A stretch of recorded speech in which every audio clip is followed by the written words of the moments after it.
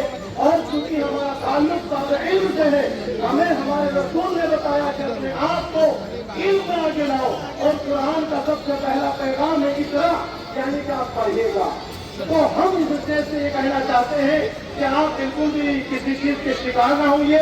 یہ ماتم کیوں کرتے ہیں، یہ روتے کیوں ہوئے، ہم کیوں کالے کپڑے پہنے ہوئے، ان سب کو جا کر کے کتابوں میں تحقیق کیجیے. اور کتابوں میں آپ تبھی تحقیق کر سکتے ہیں جب آپ کے پاس علم ہوگا، آپ کے پاس ایجوکیشن ہوگی. عزیزان محترم، اپنا تعلق آپ سب سے زیادہ علم سے جوڑیے گا. بس مختصراً یہ کہ آج ہم جو سب یہاں اکٹھا ہوئے ہیں، ہم سب جانتے ہیں کہ یہ 10 محرم ہے. اس 10 تاریخ کو رسول اللہ کے نواسے کو کربلا میں بلا کر کے شہید کر دیا گیا، آپ کے خانوادے کو بلا کر کے شہید کر دیا گیا۔ میں کربلا کا ایک میسج آپ کی بارگاہ میں دینا چاہتا ہوں کہ کربلا کا میسج کیا ہے۔ آج ہم رو رہے ہیں، آج ہم کربلا کربلا کر رہے ہیں، حسین حسین کر رہے ہیں، اس کا مقصد و مطلب کیا ہے؟ صرف مقصد و مطلب یہ ہے کہ امام حسین علیہ السلام نے ہمیشہ انسانیت کے لیے کام کیا ہے اور انسانیت کے لیے کربلا میں آ کر کے بتایا ہے کہ ہمارا ظالم سے کوئی تعلق نہیں ہے، ہم قلبی مظلوم کے ساتھ تھے، مال کی مظلوم کے ساتھ ہیں، اور اسی لیے ہم روتے ہیں، معلوم کرتے ہیں کہ ہم بتاتے ہیں کہ کربلا میں اتنا ظلم ہوا ہے کہ کربلا میں حسین کے 6 مہینے کے بچے کو بھی بھوکا اور دیا کر کے شہید کر دیا گیا ہے، اور اتنا ظلم کربلا کے اندر ہوا کہ ایک بوٹ پانی کا ان کو نہ مل سکا۔ بس عزیزوں، میں اس اسٹیج سے آپ سب سے ہاتھ جوڑ کر کے گزارش کرتا ہوں کہ آپ اپنا تعلق علم سے کیجیے، جب علم ہمارے پاس آئے گا تو پھر ہمارے درمیان انتشار نہیں رہے گا، ہم کے اتحاد رہے گا، ہم ایک دوسرے کی عزت کریں گے، ایک دوسرے کی تعظیم کریں گے۔ یہی ہمارا مذہب چاہتا ہے کہ انسانیت کے لیے کام کیا جائے اور اسلام کا دفاع، انسانیت کا دفاع کیا جائے اور انسانیت کو بچایا جائے۔ آج سبھی حضرات ایک